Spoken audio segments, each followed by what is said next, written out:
debe estar presente en todos los casos lo que es el prurito y debe de haber más de 3 de los siguientes criterios, ya sea la historia de compromiso de pliegues o mejillas, la historia personal o familiar de atopia, la historia de piel seca en el último año, el eczema flexural visible o en mejillas frente a extremidades distales en menores de 4 años y el inicio de la enfermedad antes de lo que son los 2 años. La siguiente, por favor. Y bueno, para finalizar lo que es el diagnóstico, tenemos a lo que es el diagnóstico diferencial. Bueno, se debe realizar este diagnóstico principalmente con lo que es la dermatitis seborreica, la dermatitis de contacto y la fotodermatosis. La dermatitis seborreica se va a localizar principalmente en lo que son la zona central de la cara, el cuero cabelludo y la zona retroarticular.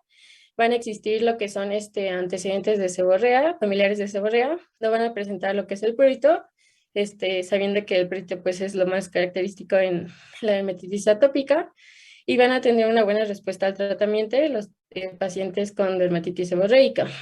En cuanto a lo que es la dermatitis de contacto, estas van a provocar lesiones eczematosas y secas o muy exudativas, van a cursar con lo que es el prurito, a veces muy intenso, pero pues se va a asociar a que existe este contacto con la sustancia alergénica, que pues es lo que va a provocar el cuadro clínico.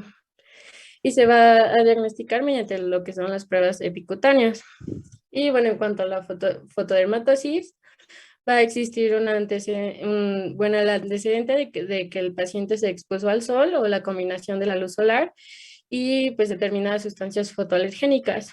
Se debe realizar también el diagnóstico diferencial con enfermedades sistémicas que cursan con prurito, como lo pueden ser la cirrosis biliar primaria, la insuficiencia renal crónica, las leucemias, el hipertiroidismo o hipotiroidismo, entre pues, algunas otras patologías.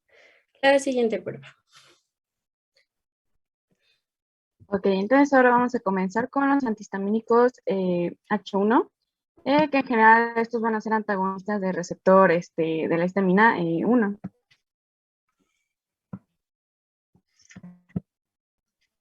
Entonces vamos a comenzar primero con el uso terapéutico.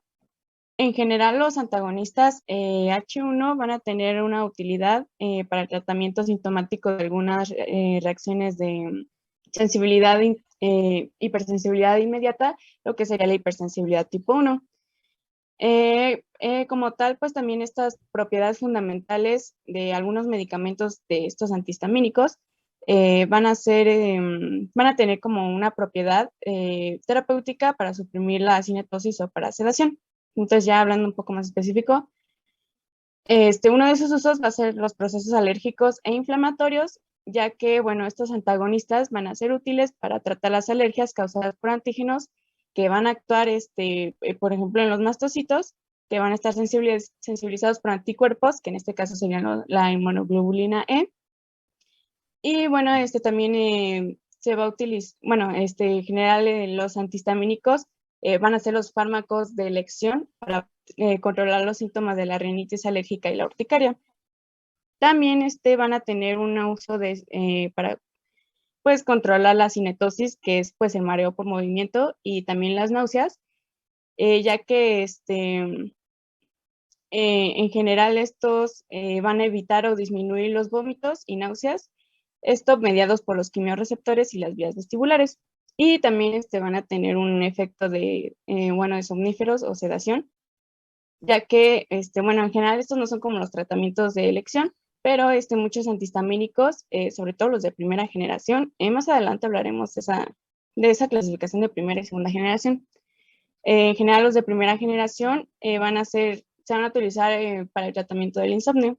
Entonces, pues en esta tablita, pues tenemos un resumen de esto, en la que pues nos marca, ¿no? Que por ejemplo los que tienen una gran tendencia a producir sedación es la clorfenamina, la difenhidramina, la doxilamina, la hidroxicina y la prometacina. E igual los que son para la cinetosis son la ciclicina, la difenhidramina, el dimenhidrinato, la hidroxicina, la miclicina. Y ya hablando un poco de segunda generación, van a tener una escasa tendencia a producir sedación, ya que estos pues no van a poder pues entrar al sistema nervioso central. Entonces, pues para una escasa tendencia a producir sedación, pues sería la cribastina, la cetiricina, y los de que plano no van a tener ningún efecto sedante, sería la desloratadina, la fexofenadina y la loratadina. Como bien dijo su compañera, o sea, lo bueno de estos fármacos, los de segunda generación tienen una gran ventaja que no llegan justamente al sistema nervioso central. El sistema nervioso central, ustedes han de saber que estos son receptores H1, los que estamos apuntando, pero hay H1, H2, H3 y H4. Ajá, o sea, hay 4 receptores. ¿Eso vas a hablar más adelante, Mariana? ¿O de una vez lo decimos? Pues sí, Pues quiero es como ver. que un brevario cultural, más bien. De hecho, sí tengo aquí justamente una tablita que engloba como los 4, pero pues nada más me voy a enfocar en lo de H1. Entonces, pues por si gusta comentarlo. Ah, sí, bueno, nada más rápidamente para explicar justamente esos efectos secundarios, porque todos van a venir de lo mismo. O sea, ahorita que les digan los efectos secundarios de cada fármaco, todos vienen con eso, sedante, alergia, ¿qué más? Glaucoma, alergia, este efecto, bueno, los efectos sedantes y son principalmente por la inhibición de neuronas posinápticas a través de justamente de la activación, pero de los receptores H3 y H4. Ahorita lo que estoy viendo, principalmente el H3, es lo que estoy viendo ahorita mismo. Entonces van a actuar sobre estos receptores. Y esos son los que van a producir el efecto sedante, que de hecho, pues como dijo su compañera, muchos se utilizan para eso, para dormir. Pero bueno, pues porque atraviesa, ¿no? De hecho, eso es un efecto que no se quiere. Pero van a tener también otra cosa importante que va a ser un efecto anticolinérgico. Entonces, ese sí está feo porque va a tener muchas interacciones con otros fármacos, eso es lo que lo va a provocar, y va a tener también otras alteraciones en cuanto a todo lo que es el sueño, en cuanto es la comida, en cuanto es el metabolismo de lípidos, en cuanto a los neonatos, o sea, eso está o sea, no es imposible que se den lactancia o en embarazo justamente por ese efecto anticolinérgico. También va a tener algún efecto con arritmias, y muchas cardiopatías.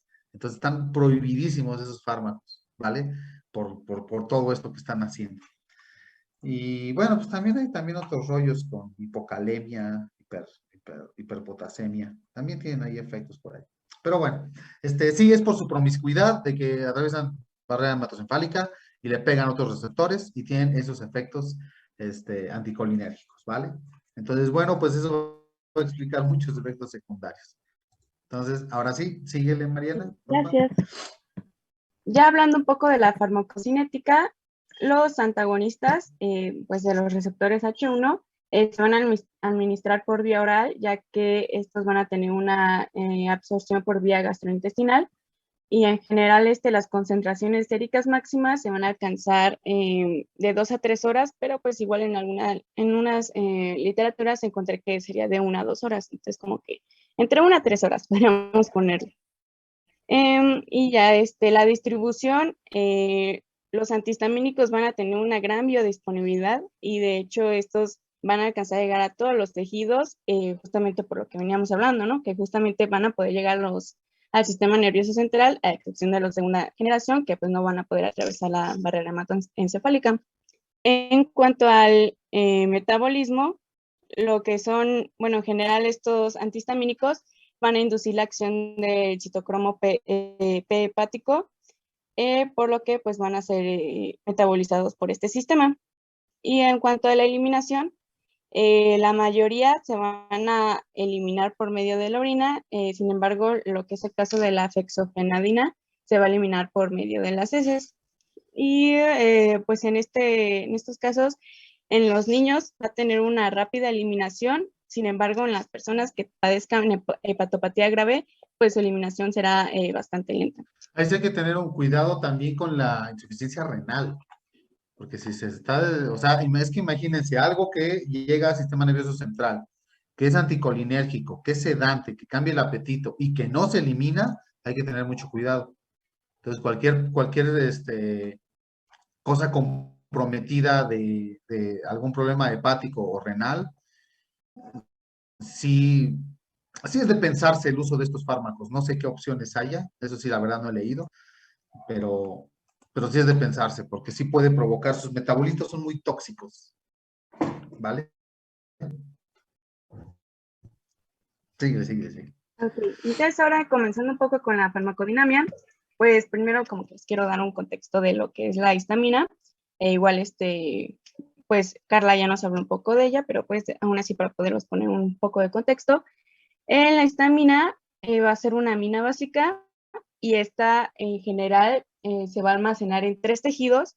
La razón por la que se va a almacenar o bueno, concentrar en estos es porque van a tener una exposición al medio ambiente, lo que sería la piel, los pulmones y el tracto gastrointestinal.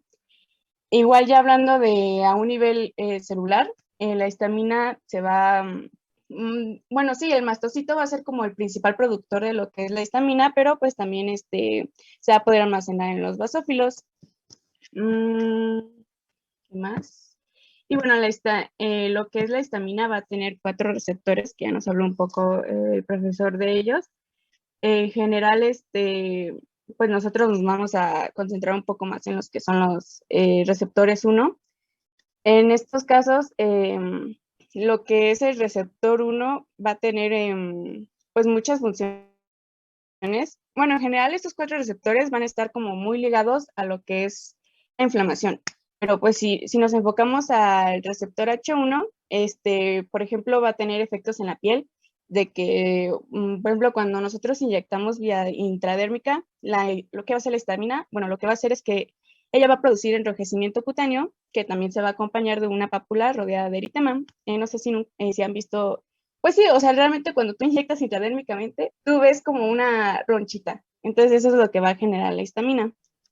Perdón, Mariana, sí están viendo ahí en el esquema, ¿verdad? ¿Dónde está? O sea, ahí tenemos, es una célula cebada, ¿no? Esa de arriba, es un mastocito. Son mastocitos. Ujú, ¿Ok? sí, Entonces, sí prácticamente. todos ubican, ¿no? De esas bolitas que son la histamina, para que no se pierdan, porque mi computadora como que se ve un poco pixeleado, entonces, ajá, si nos ayudas a guiarnos, ahí está la histamina y está el receptor H1. Entonces, fíjense, están las flechitas que va para vasodilatación, vasoconstricción, agregación plaquetaria, secreción, no alcanzo a ver qué dice.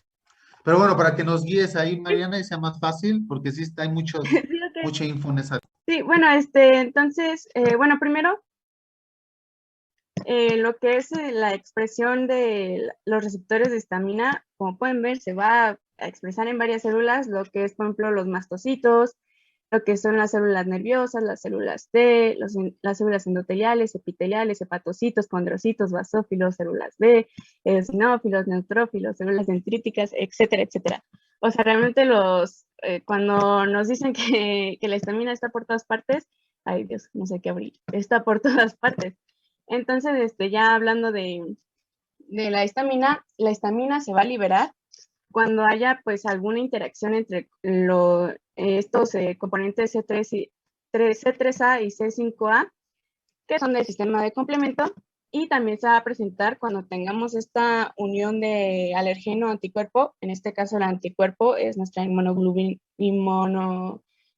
E. Entonces, por esta razón, es que se va a activar como el mastocito para liberar lo que es la histamina. Entonces, la histamina lo que va a hacer es que pues se va a unir a sus diferentes receptores, pero pues si nos enfocamos al receptor H1, que va a ser un receptor que va a estar acoplado a la proteína G alfa Q11. Entonces, pues este va a ser un receptor acoplado a la proteína G. En general, cuando el receptor se active, pues va a ser una producción de citocina y quimiosinas, también una adhesión molecular, alergias, inflamación, vasodilatación, broncoconstricción y agregación plaquetaria. Entonces, bueno, ya viéndolo un poco del lado de los antihistamínicos, lo que van a hacer es que estos van a, pues sí, suprimir, inhibir lo que son la vasodilatación, la broncoconstricción, la agregación plaquetaria y la secreción hipermucosa. Entonces, bueno, esto lo vemos más adelante porque sí quiero que quede un poco claro. Entonces, por ejemplo, aquí tenemos esta situación de lo que va a ser, bueno, en general, ahorita quiero poner un poco de lado el antihistamínico. y quiero ver lo del receptor H1. Entonces, los receptores de H1 como les dije, se van a acoplar a proteína G alfa Q11. Cuando estas son activadas por la histamina, van a estimular la acción de la fosfolipasa C y sobre el 4,5 bifosfato de fosfatidininositol con la intención de generar 1,4-trifosfato de inositol y también diacilglicerol. En cuanto al 1,4,5-trifosfato de inositol, o bueno, ya le diré IP3,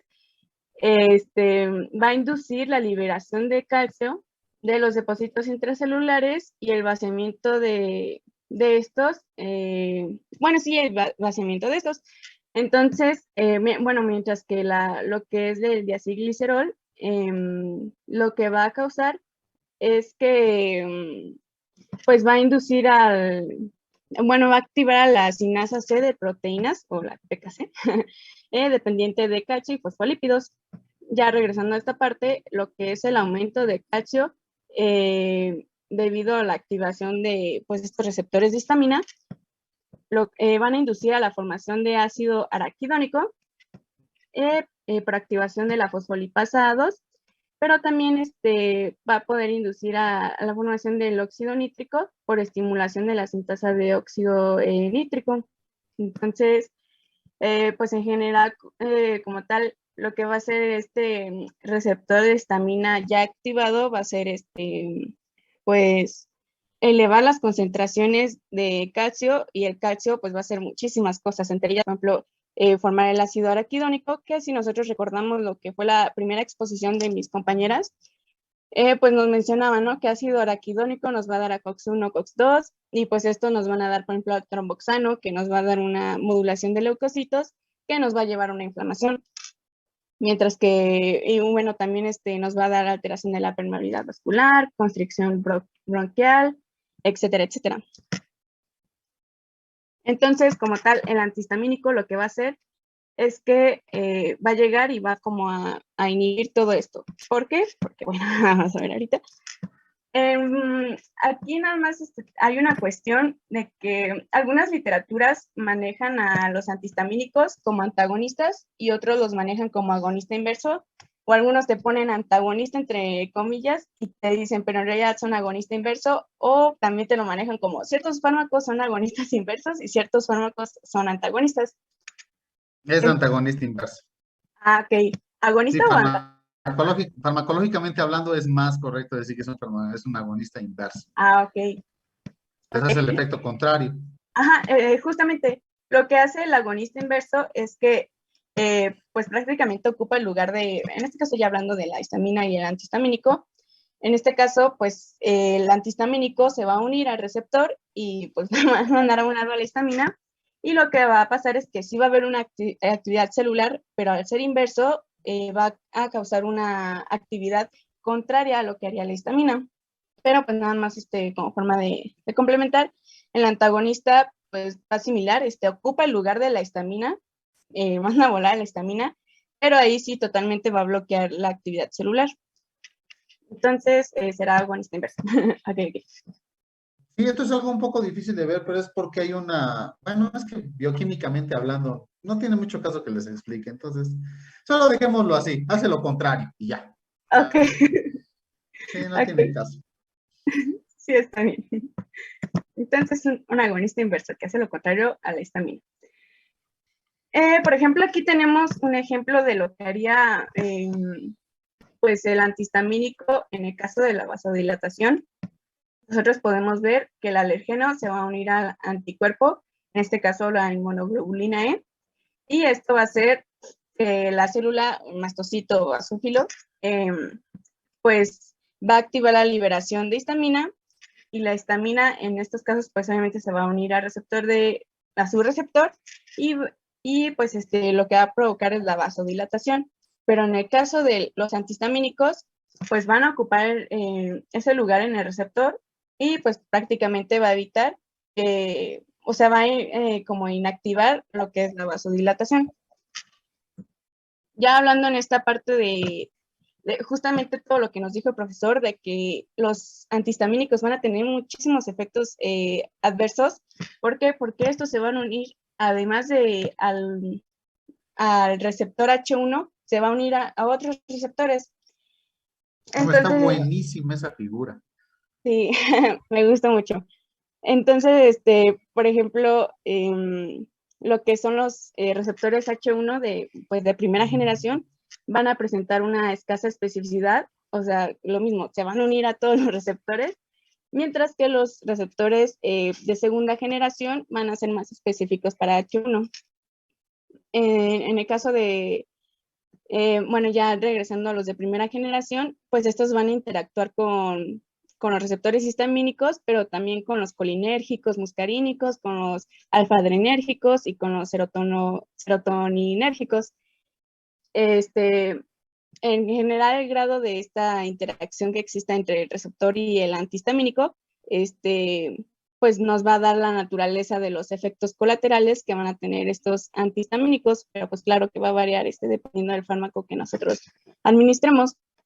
Entonces, pues algunos de estos efectos secundarios que podemos tener es la sedación, de las que ya les platiqué un poco, pero pues en general lo que va a hacer estos es que se van a unir a los receptores H1, pero pues también van a bloquear el efecto neurotransmisor de la histamina sobre el sistema nervioso central, porque pues recordemos que estos sí van a penetrar la barrera hematoencefálica. Entonces, pues el efecto secundario que nos va a dar, pues va a ser la sedación. También tenemos, por ejemplo, la sequedad de la boca por la unión a los receptores colinérgicos, ya que, bueno, en general los antihistamínicos también van a tener, pues, débil efecto anticolinérgico, pero pues en caso va a consistir en sequedad de las fosas nasales y la cavidad oral, y también, pues es importante mencionar que algunos fármacos antihistamínicos nos van a poder generar visión borrosa. Entonces, pues ya viendo como dibujo, los antihistamínicos en general, pues la difenhidramina y la prometacina, pues se van a unir a estos receptores colinérgicos y pues van a aumentar la sequedad de boca, retención urinaria y taquicardia sinusal. Si se unen a los receptores alfa-adrenérgicos, lo que es la prometacina, particularmente, pues nos va a generar una hipotensión, mareos y taquicardia refleja. Y hablando de los serotoninérgicos, pues nos va a provocar apetito y ya como ya les venía mencionando desde que comenzó mi parte, pues ya al unirse a receptores H1, pues nos va a bajar la inflamación alérgica, el prurito, los estornudos y la rinorrea, la neurotransmisión al sistema nervioso central, provocando una sedación, y también podría bajar el rendimiento cognitivo y psicomotor, pues justamente igual por esto de la sedación, y igual pues nos va a aumentar el apetito. No sé si tengan dudas hasta aquí, porque pues ya comenzaríamos con los de primera generación y segunda generación. Bueno, platicar un poco más de ellos y los efectos adversos y todo eso. Bueno, creo que no. Bueno, pasaríamos ahora a hablar específicamente sobre los antihistamínicos de primera generación. Realmente son muchos, pero en este caso nos vamos a enfocar en 3, que serían la clorfeniramina, la difenhidramina y la hidroxicina. La siguiente, por favor. De una manera general y recordando un poquito de lo que ya nos mencionó Mariana, generalidades de estos antihistamínicos de primera generación va a ser que son liposolubles y pues van a cruzar fácilmente esta barrera hematoencefálica. Asimismo, van a tener acciones significativas sobre lo que es el sistema nervioso central, como ya lo venían mencionando. Y bueno, estas van a estar mediadas mayormente por esta actividad anticolinérgica que también tienen. Asimismo, su estructura básica de esta primera generación de antihistamínicos va a estar formada por 2 anillos aromáticos que van a estar vinculados a un grupo central, etilamina sustituido. Y bueno, estos fármacos se van a dividir en lo que sean 6 grupos principales que van a estar asignados de acuerdo a sus cadenas laterales sustituidas. Entre estos vamos a poder encontrar las etanolaminas, las etilendiaminas, las alquilaminas, las piperacinas, las fenotiacinas y las piperidinas. Asimismo, estos antihistamínicos de primera generación van a ser neutros a lo que es el pH fisiológico, y en comparación, por ejemplo, con los de la segunda generación, vamos a tener que estos de primera generación van a ser menos selectivos en cuanto a estos receptores de H1, como nos venía contando Mariana. Por lo tanto, estos antihistamínicos de primera generación pueden unirse también a receptores colinérgicos, adrenérgicos A y también a serotoninérgicos. Esto puede pasar también cuando se administra una dosis habitual. La siguiente, por favor. Ya empezando con estos fármacos, vamos a tener primero a la clorfeniramina. Este va a ser un sedante, bueno, va a tener acción sedante por ser de primera generación, y pues va a bloquear potencialmente esta acción de histamina, como ya nos viene explicando Mariana. Asimismo, va a controlar lo que son las reacciones de hipersensibilidad inmediata, como puede ser la anafilaxia y la alergia, y va a estimular, así como deprimir a lo que es el sistema nervioso central. De igual forma, nos va a inhibir la respuesta de la acetilcolina, que van a ser mediadas por los receptores muscarinos. Dentro de sus aplicaciones frecuentes vamos a tener, por ejemplo, la fiebre del heno, a la urticaria o al prurito, también en las urgencias alérgicas, cuando se busca una sedación, en la rinitis alérgica estacional, también en la conjuntivitis alérgica, en las alergias cutáneas no complicadas, en la rinitis vasomotora, en el angioedema, en el eczema alérgico, por supuesto en la dermatitis atópica, que recordemos es, en este caso, pues, el centro de nuestro caso clínico. También las reacciones de hipersensibilidad a medicamentos y finalmente en las reacciones anafilácticas, que van a estar en conjunto con la epinefrina. Dentro de sus contraindicaciones vamos a tener, por ejemplo, a los pacientes que presenten una hipersensibilidad que sea ya conocida a cualquiera de los componentes de este fármaco, o que tengan también una hipersensibilidad a los antihistamínicos que tengan una estructura química similar a la de la clorfeniramina. De igual forma, va a estar contraindicado en aquellas personas que en las últimas 2 semanas anteriores hayan tomado inhibidores de la monoaminoxidasa o MAO, esto porque tienen una interacción medicamentosa, que vamos a ver más adelante. Bueno, asimismo, se recomienda el uso de este fármaco con precaución en, por ejemplo, pacientes que presenten glaucoma de ángulo estrecho, también aquellos que tengan una obstrucción piloroduodenal o que tengan afecciones en su vejiga, por ejemplo, una hipertrofia prostática o una estrechez en el cuello de la vejiga. Esto debido a las manifestaciones de los efectos anticolinérgicos que presentan estos fármacos. Y también se tiene que tener precaución, por ejemplo, en los pacientes que tengan enfermedades cardiovasculares, como pueden ser la hipertensión o también lo que es el hipertiroidismo. Esto por el riesgo que puede presentar de las palpitaciones y de sufrir una taquicardia. De igual forma, en aquellos que presenten una enfermedad renal, también diabetes, asma bronquial, retención urinaria o úlceras peptídicas estenozoonantes, y se recomienda no utilizarse en menores de 2 años. Dentro de las presentaciones los vamos a encontrar como sólidos orales, líquidos orales e inyección. Para sus dosis en adultos se considera que debe ser de 4 miligramos, pero por ejemplo en una liberación sostenida debe de ser de 8 a 12 miligramos, y en cuanto a la inyección tiene que ser de 5 a 20 miligramos. Como Mariana ya nos lo mencionaba, la forma de administración más recomendada es por vía oral. Entonces se considera que en adultos y niños mayores de 12 años, por esta vía oral de administración, su dosis máxima tiene que ser de 24 miligramos por día. En el caso de los niños que vayan de 6 a 11 años, la dosis máxima tiene que ser de 12 miligramos por día. Y finalmente, en los casos de los niños de 2 a 6 años, se recomienda que su dosis máxima sea de 6 miligramos por día. La siguiente, por favor. Bueno, esta clorfeniramina se va a absorber adecuadamente, como ya nos lo mencionó Mariana, en las vías gastrointestinales. Y aquí, después de su administración, esto de forma oral específicamente, se considera que la concentración sérica pico se va a dar en un rango de 2.5 a 6 horas, ya considerando el 6 horas como lo más extremista. Lo más normal es de 2.5 horas. En cuanto a su biodisponibilidad, se considera de 0.34, y hablando de lo que es su volumen de distribución, de acuerdo a varios estudios, Se ha observado que varía de 4.3 a 7 litros por kilogramo en niños, y en el caso de los adultos es de 5.9 a 11.7 litros por kilogramo. Este se va a metabolizar en gran parte tanto en las células de la mucosa gastrointestinal, así como en el hígado.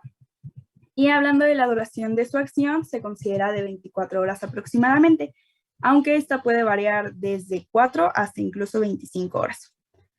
En el caso de los niños, la vida media de este fármaco para su eliminación va a tener un rango de 9.5 a 13 horas, mientras que en el caso de la depuración va a ser de 216 a 288 mililitros por minuto o 5.4 a 7.2 mililitros por minuto por kilogramo. Recordemos que en este caso específico, como estamos hablando de un caso pediátrico, pues estas son las cifras que nos importan. Nuevamente hablando de casos pediátricos en los niños, la velocidad de esta depuración no se considera que tiene como tal una relación con la edad, sino que tiene una relación con lo que sería el peso, en este caso, del cuerpo del niño. Bueno, hablando en el caso de los adultos, la vida media de eliminación va a ser de 14 hasta 24 horas, mientras que su velocidad de depuración va a ser de 99 a 348 mililitros por minuto, o de 1.4 a 4.7 mililitros por minuto por kilogramo. Este fármaco se va a excretar en la orina y esto va a depender del pH. Por ejemplo, en estudios se ha encontrado que en presencia de un pH urinario ácido, existe un 20 a un 26% de este fármaco encontrado en esta excreción después de pasar ya 24 horas. Y por otro lado, cuando existe un pH alcalino, se encontró que solamente del 0.3 al 0.4 de este fármaco es excretado en exactamente el mismo periodo de tiempo de 24 horas. Por otro lado, en los niños se encontró que la excreción de este fármaco, así como de sus metabolitos, va a decrecer cuando el pH de la orina incrementa. Asimismo, se observa que el flujo de la orina también decrece. Y finalmente, pues los medicamentos de este grupo, específicamente hablando de la clorfeniramina, van a constituir algunos de los antagonistas de H1 que se consideran como más potentes. Asimismo, pues se considera que tienen una menor capacidad de ocasionar, por ejemplo, la somnolencia, a pesar de que sí la van a ocasionar en comparación con otros, no es tanta. De igual forma, por esto es que se puede utilizar durante el día, pero es importante recordar que sí hay una proporción importante de pacientes que lo consumen, que sí presentan esta sedación. Asimismo, a manera general sobre sus efectos adversos, porque como ya lo mencionaban, son muy similares en cuanto a fármacos de primera y de segunda generación y por lo tanto los vamos a ver más adelante.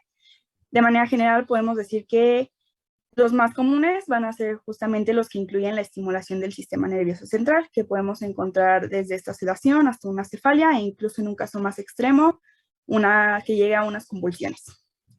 La siguiente, por favor. Y bueno, recordando, esta clorfeniramina forma parte del grupo de las alquilaminas. Hablando de su potencia antihistamínica, se considera de 3 en una puntuación de 5, o sea, 3 de 5, lo cual se considera como media. En cuanto a su potencia anticolinérgica, se considera de 2, 2 de 5. Hablando de su potencia antiemética, se considera como marginal o aislada. Y finalmente tiene un efecto sedante considerado 1 de 5. Como les mencionaba, esta clorfeniramina sería de los fármacos de primera generación, en este caso, que producen en menor proporción este efecto sedante. Bueno, lo que vemos en la imagen es justamente la estructura química de esta clorfeniramina. La siguiente, por favor. Bueno, en el caso de que se llegue a presentar, por ejemplo, una sobredosificación o una ingesta accidental, se considera principalmente que, hablando de los niños, puede ser fatal.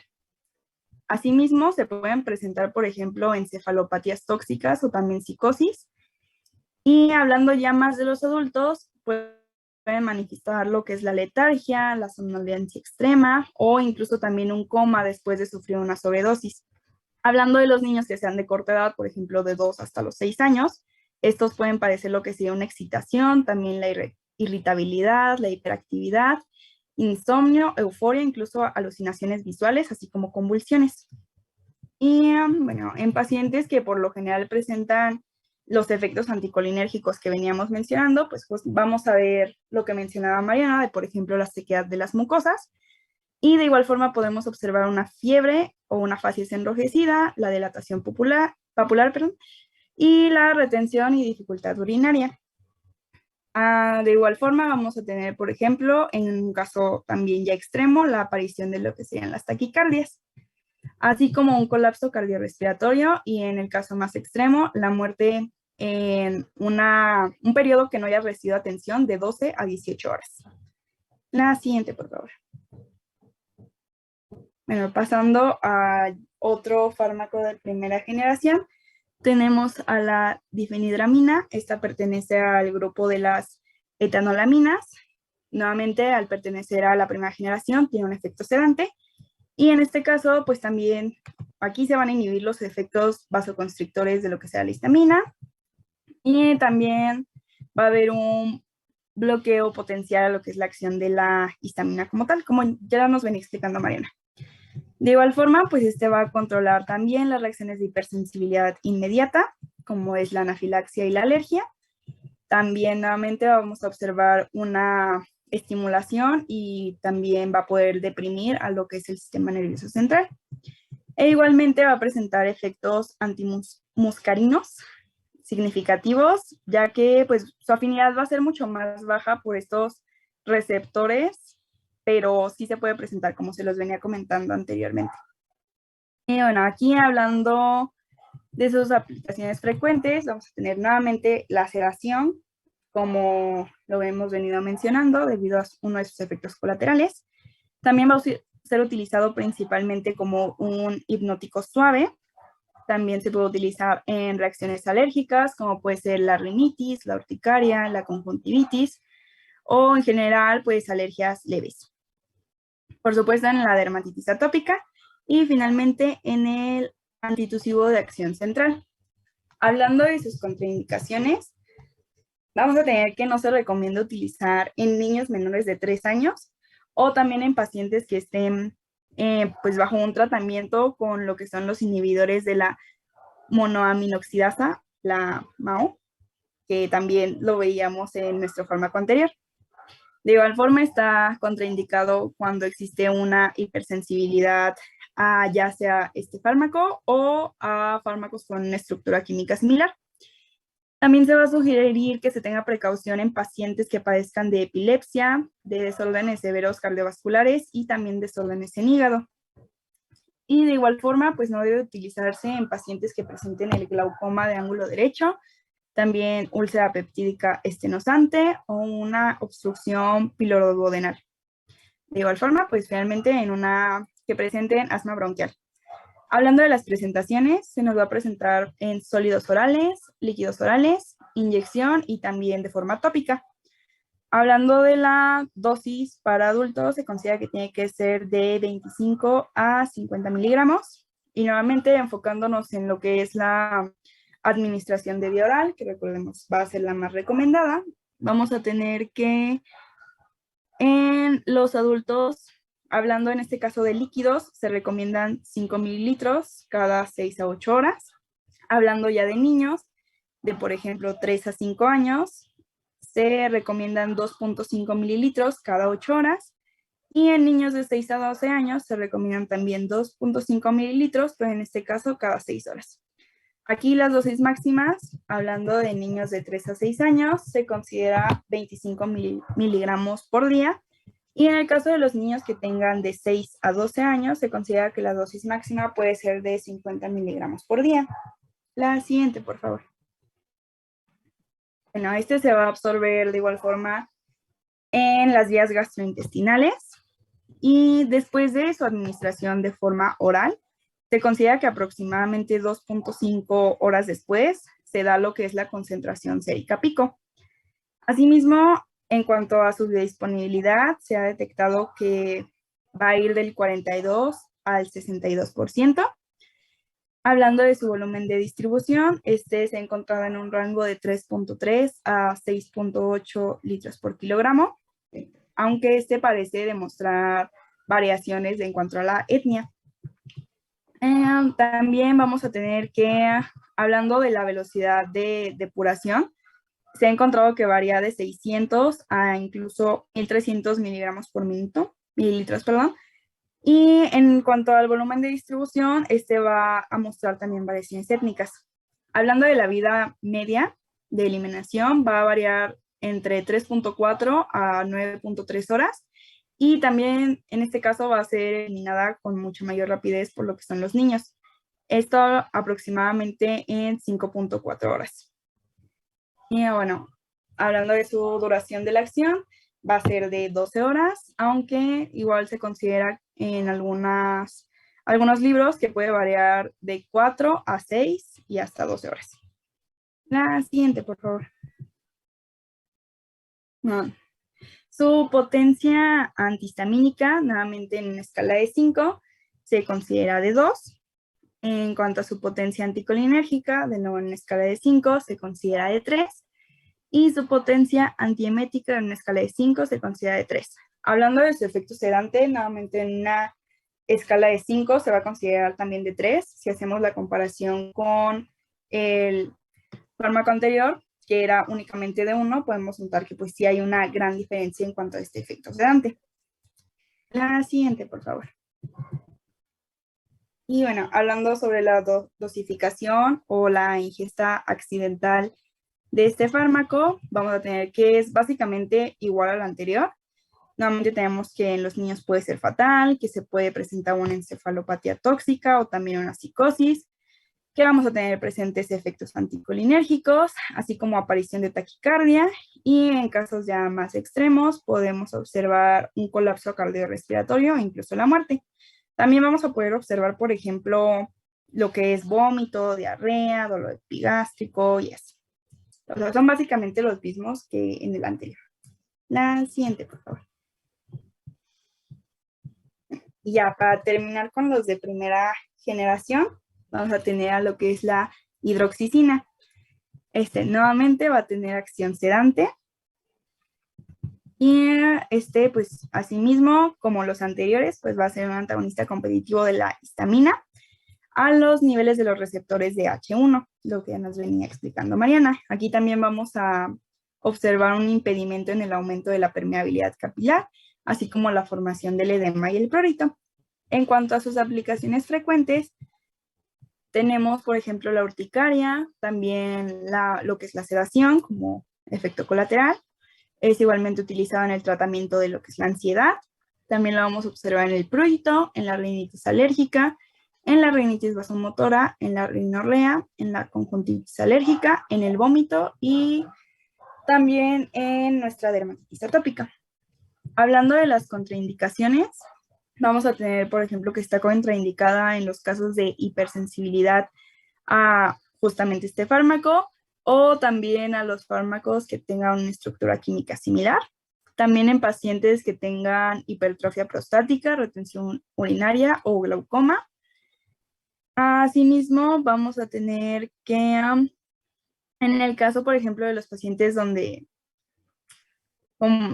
recordemos que aquí hay una depresión de lo que es el sistema nervioso central. Entonces, en pacientes que consuman, por ejemplo, barbitúricos, fenotiacidas, también alcohol o analgésicos opioides, tampoco va a estar indicado debido justamente a esta interacción que se tiene con el sistema nervioso central. Nada que En el caso de que se llegue a administrar con estos fármacos, se tiene que ajustar la dosis y se tiene que mantener así que mucho cuidado para que no se llegue a producir un efecto contradictorio. De igual forma, pues va a estar contraindicado cuando el paciente con los inhibidores de la monoaminoxidasa, ya que pues se van a prolongar estos efectos sedantes y también los anticolinérgicos y sería contraproducente para la salud del paciente. En cuanto a las presentaciones, va a estar la oral y también por inyección. Recordemos, la más importante es la oral.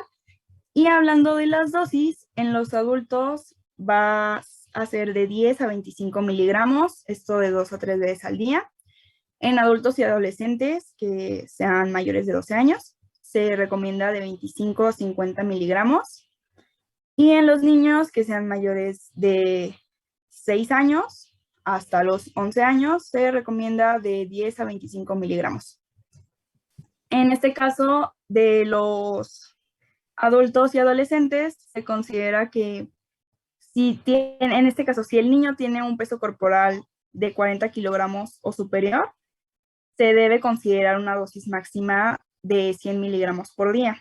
En cambio, hablando de los niños menores de 5 a 11 años, se considera que la dosis máxima sería de hasta 40 miligramos, esto por día, y puede variar, se puede haber alterado, entonces se recomienda, si no, que se administren 2 miligramos por kilogramo por día.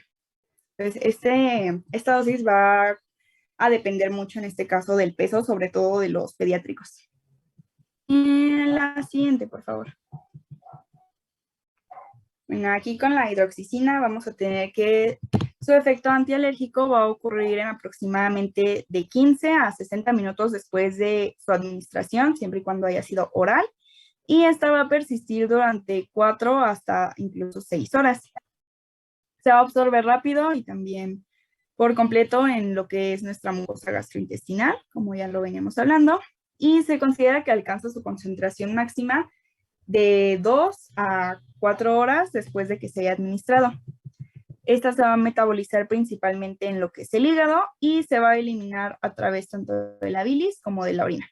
En este caso, la vida media va a ser de 3 horas y pues como se los dije en las utilidades que se le da, en las aplicaciones, pues este también va a tener propiedades ansiolíticas, así como estas propiedades sedantes hipnóticas, que van a estar relacionadas con la capacidad que tiene para bloquear estos receptores H1 en lo que es el sistema nervioso central. Entonces, es por esto que también se utiliza como sedante o en el tratamiento de lo que es la ansiedad.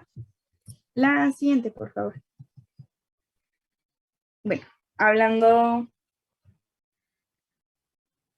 de, por ejemplo, sus efectos adversos, nuevamente muy general porque son muy similares a los anteriores y lo vamos a ver más adelante. Recordemos que la hidroxicina forma parte del grupo de las piperacinas y vamos a tener que, por ejemplo, dentro de sus efectos frecuentes está la somnolencia. De los pocos frecuentes tenemos la visión borrosa y la sequedad de la boca. Y las que son ya más raras pueden ser, por ejemplo, los movimientos involuntarios, los temblores o incluso las convulsiones. La siguiente, por favor. Y ya hablando de la sobredosificación o de que exista una ingesta accidental, se considera aquí que la administración de, por ejemplo, 60 a 100 miligramos de esta hidroxicina en un niño de 2 años o menos no da como tal lugar a una intoxicación o se produce una intoxicación leve que no nos va a producir mayores complicaciones. Sin embargo, si existe una administración de 300 miligramos de esta hidroxicina o más en un niño de 2 años o menor, ya se da lugar a lo que es una intoxicación grave que nos puede llevar a alteraciones muy malas, como pueden ser las más pesadas, las convulsiones, estos problemas cardiorrespiratorios o incluso la muerte si es que no se realiza una atención prudente en el momento y también en la forma adecuada. Por otro lado, hablando de los adultos, se considera que la administración de 1 a 1.5 gramos como tal no da lugar a una intoxicación o da lugar a una intoxicación leve. Sin embargo, si se administra ya de 1.5 a 2.5 gramos de esta hidroxicina, ya se da lugar a una intoxicación, pero en este caso no tan grave como en los pediátricos, sino una intoxicación moderada.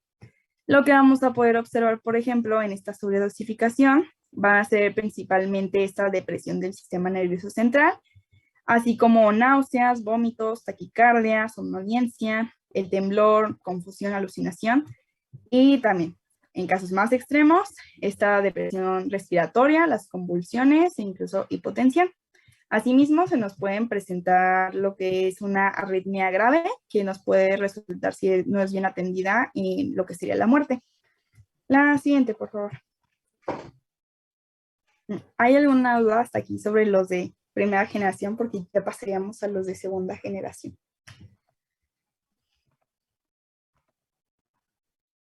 No. Bueno, hablando sobre los antihistamínicos de segunda generación, De nuevo, existen muchos, pero en este caso nos vamos a enfocar únicamente en uno, que sería la loratadina. La siguiente, por favor. Nuevamente, generalidades de estos antihistamínicos de segunda generación. Vamos a tener que a estos se diseñaron principalmente para tener lo que es una liposolubilidad muy disminuida y que por lo tanto se pueda tener una mala penetración en lo que es el sistema nervioso central, que era lo que ya venían comentando. Por lo tanto, pues van a presentar también poca o incluso ninguna actividad anticolinérgica y van a presentar una sedación bastante disminuida. Se sigue presentando, pero en comparación de, por ejemplo, los de primera generación es prácticamente nula. Estos se van a poder clasificar en 4 subclases o 4 grupos, que van a ser las alquilaminas, las piperacinas, las talacinonas y las piperidinas. Y bueno, estos antihistamínicos de H1 de segunda generación van a estar ionizados a pH fisiológico y tampoco van a atravesar parcialmente esta barrera hematoencefálica, que es una de las ventajas que se nos presentan. Asimismo, pues vamos a ver que, que por lo tanto, pues nuestros efectos secundarios van a estar mucho más disminuidos que lo que veíamos en las de primera generación. La siguiente, por favor. Como les dije, en este caso vamos a hablar de lo que es la loratadina, que forma parte del grupo de las piperidinas. Este no va a ser sedante y tampoco, como ya se los mencioné, no va a cruzar la barrera hematoencefálica en un grado considerable. De nuevo, sí lo hace, pero muy mínimamente. Y al decir que no es sedante es porque se le considera que su sedación es muy semejante a lo que sería un placebo. Entonces, pues como tal, no vamos a ver un efecto en sí.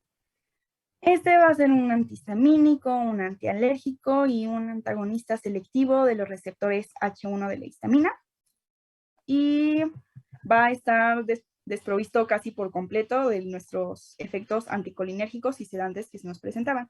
Hablando de las aplicaciones frecuentes, vamos a tener que se utiliza, por ejemplo, en la fiebre de heno, en la urticaria, también en el alivio de los síntomas, por ejemplo, de alergias dermatológicas en general, en el alivio de los síntomas de la rinitis alérgica, por ejemplo, se utiliza para aliviar lo que son los estornudos, la rinorrea o el prurito, y de igual forma en el alivio de sintomatología de la conjuntivitis alérgica, específicamente lo que es el lagrimeo y la molestia en los ojos. Obviamente, pues en nuestra dermatitis atópica. Hablando de sus contraindicaciones, vamos a ver que está contraindicado en pacientes que han demostrado una hipersensibilidad a los componentes de esta fórmula química o a fármacos que tengan una fórmula química similar. Asimismo, va a estar contraindicada en lo que es el embarazo, en la lactancia, y aunque no está contraindicada como tal, se recomienda no administrar en niños menores de 2 años. Hablando de sus presentaciones, vamos a tener que se puede presentar en sólidos orales y en líquidos orales.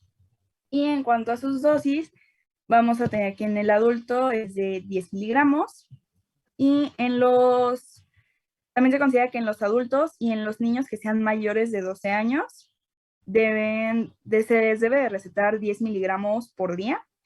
Y en el caso de los niños que vayan de 2 a 12 años, nuevamente lo que mencionamos en los fármacos anteriores, va a variar de acuerdo al peso del niño. Entonces vamos a utilizar el 0.2 miligramos por kilogramo por día. Y bueno, asimismo tenemos que considerar a los pacientes que tengan falla hepática o que sufran insuficiencia renal, en los cuales se tiene que ajustar la dosis a aproximadamente 5 miligramos diarios o 10 miligramos en días alternos. Esto, recordemos, va a ser independiente de cada paciente en casos específicos. La siguiente, por favor. Y bueno, esta loratadina también se va a absorber rápidamente en lo que es todo el tubo digestivo y se va a metabolizar en el hígado. Esto se va a metabolizar hasta un metabolito activo por medio de la acción del CIP. En consecuencia de esto, pues este metabolismo de nuestro antihistamínico, pues vamos a tener que puede ser modificado por otros fármacos que compiten por las enzimas de P450. Este fármaco va a ser excretado fundamentalmente por la orina, y hablando de su acción, vamos a ver que se considera de 24 horas. Va a ser absorbido prácticamente por completo después de la administración por vía oral, y su pico de concentración máxima se va a considerar en las 1.3 horas. Asimismo, se ha estimado que esta loratadina va a tener pues efecto antihistamínico como tal va a comenzar entre la primera hasta incluso las 3 horas después de su administración.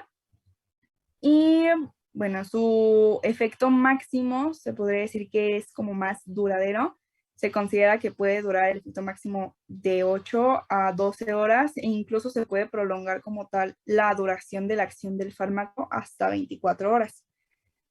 Lo vamos a ver metabolizado en el hígado, que nos va a dar origen al metabolito activo que ya les venía mencionado, que se llama descarboetoxiloratadina. Y como les mencionaba, pues se va a excretar básicamente por la orina, pero también lo vamos a poder excretar por lo que son las heces en menor proporción, pero también se puede excretar por ahí. Y se considera que se puede excretar en un periodo máximo de 10 días. Por ejemplo, en el caso específico de los pacientes con insuficiencia renal crónica, vamos a tener que la depuración de este fármaco se va a ver alterado debido a que el metabolito se va a observar que aumenta de un 75 hasta incluso un 120% respectivamente a lo que se considera como normal. Por lo tanto, en los pacientes que presenten esta alteración renal crónica o que también pueden presentar hemodiálisis, pues no tienen ningún efecto, bueno, se ha observado que no tienen un efecto como tal en la farmacocinética de la loratadina o de su metabolito. Pero hablando de los pacientes que presenten insuficiencia hepática, vamos a tener que esta eliminación del fármaco, así como de su metabolito, sí se va a ver bastante alterada. Y va a ser de aproximadamente desde 24 hasta 37 horas. 24 horas para el fármaco y 37 horas hablando de su metabolito. Y este puede ir aumentando el tiempo a mucho más si es que esta alteración hepática pues es ya muy grave. La siguiente, por favor. Hablando de su potencia antihistamínica, nuevamente en una escala de 5, es de 2.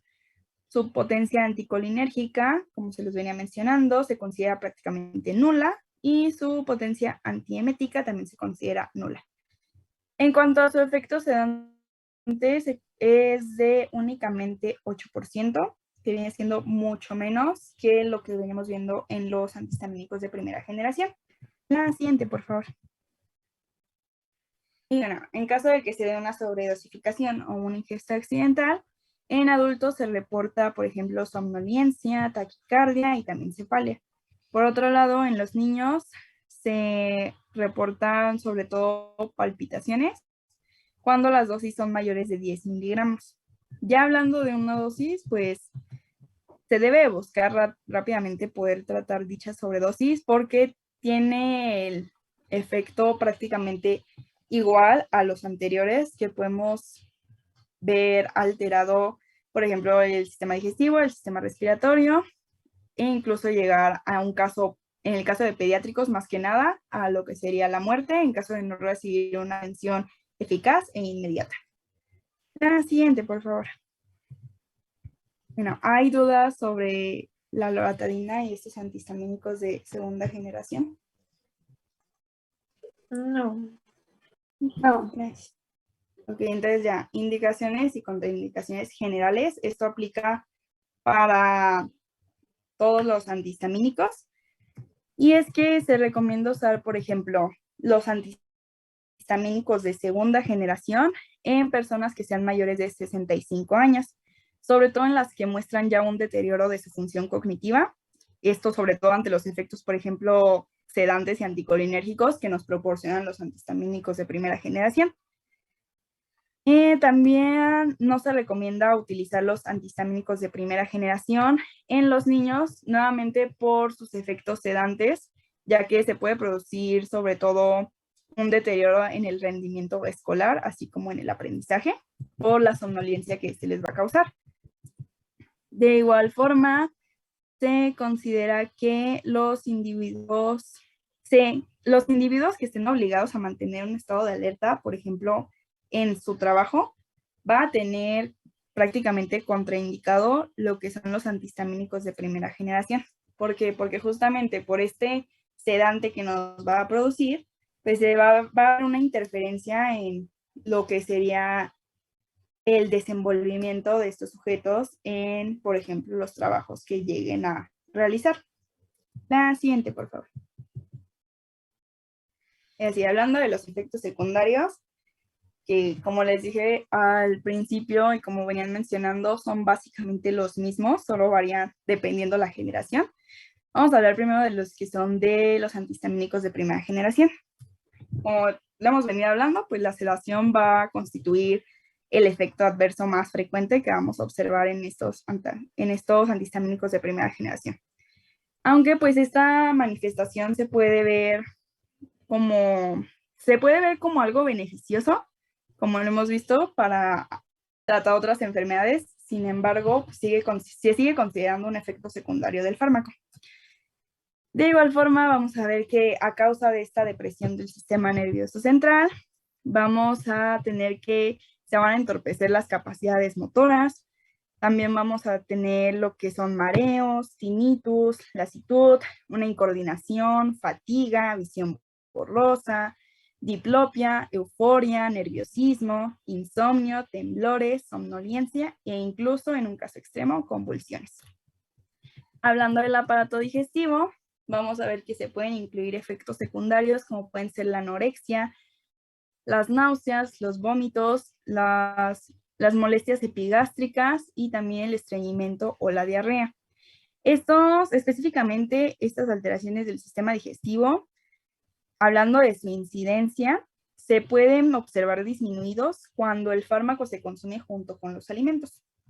Y bueno, asimismo, hablando de otros efectos adversos, vamos a tener que se puede producir la serostomía y también la sequedad de las vías respiratorias, lo que muchas veces puede inducir lo que es la tos. También nos va a producir la retención de orina o la polaquiuria o disuria. Y de igual forma, ya para terminar con estos de primera generación, se han realizado estudios que han demostrado que estos antihistamínicos de primera generación tienen efectos teratógenos.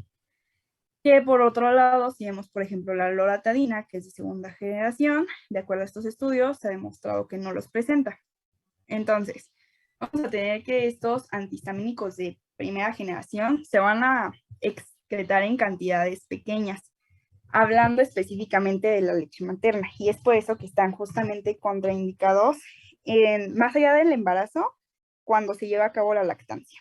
¿Por qué? Porque estos antihistamínicos de primera generación, al ser ingeridos por mujeres que llevan a cabo la lactancia con sus hijos, pueden originar síntomas tanto en ellas mismas como en sus hijos, de la irritabilidad, también somnolencia o esta depresión respiratoria, sobre todo en el niño. Recordemos que tienen estos efectos teratógenos. En el caso de que se llegue a necesitar específicamente de este tipo de medicación para las mujeres que están amamantando, es preferible recetar, por ejemplo, la loratadina, pero pues si se considera que no es una opción optar por un antihistamínico de segunda generación, pues se puede utilizar lo que es la difenhidramina, que ya veníamos hablando, pero únicamente en el caso de las embarazadas. Hablando de las mujeres que amamantan, sí es prácticamente contraindicado porque puede ocasionar, sobre todo en el niño, un efecto colateral muy malo. Pues, como les mencioné, todo esto es básicamente de los de primera generación. Ahora sí, hablando de los de segunda generación y también de los de primera, aquí ya entran ambos, vamos a tener que pueden presentar, por ejemplo, estas cefaleas, somnolencias o fatigas y también resequedad de la boca, son de los más característicos en cuanto a la segunda generación.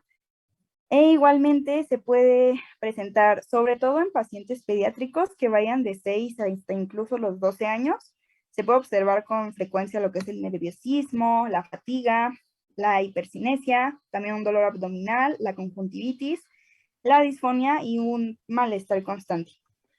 Hablando ya de pacientes geriátricos, por ejemplo, y también adultos, se ha reportado que existen efectos adversos, por ejemplo, hablando de las alteraciones del lagrimeo, así como de la salivación, igualmente una impotencia, la sudoración excesiva y también muchísima sed. E igual se puede presentar un edema angioneurótico, una astenia, un dolor lumbar.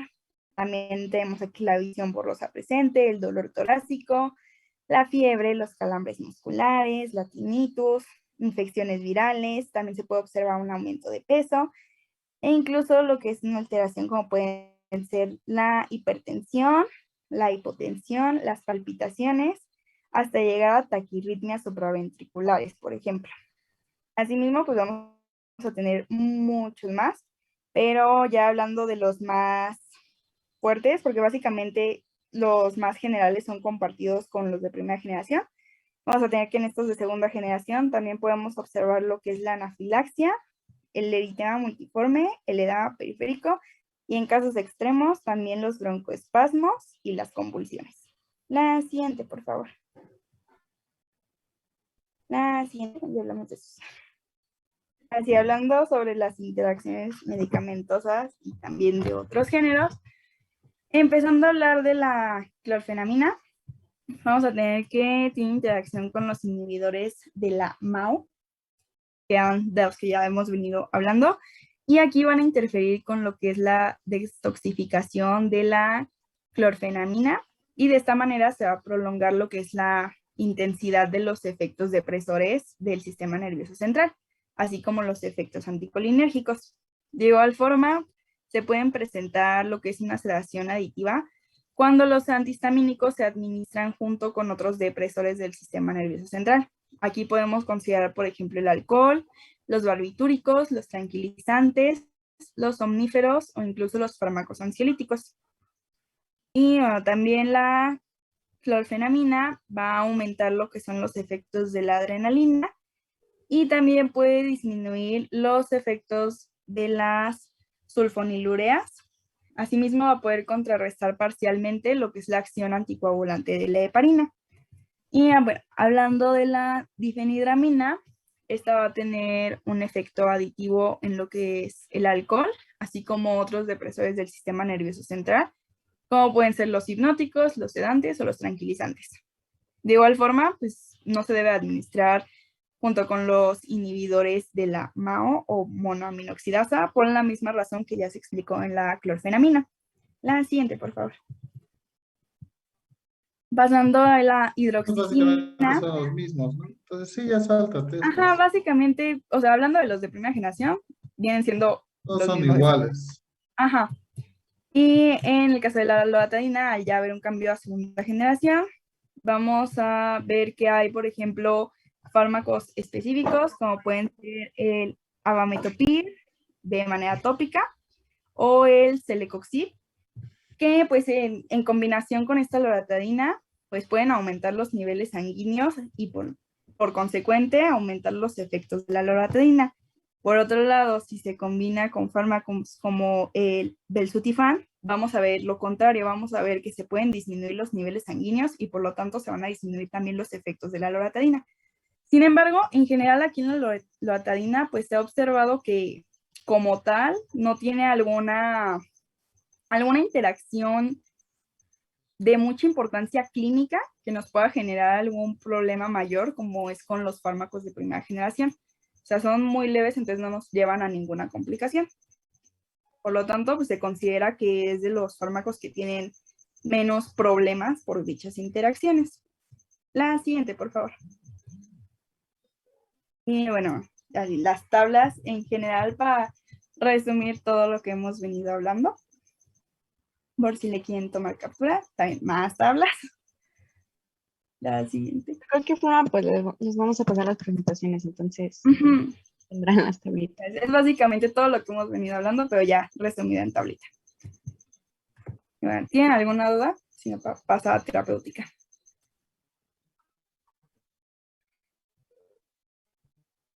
Ok, No, todo pasamos bien. a terapeuta. Gracias. Y bueno, ya para terminar, hablando de la terapia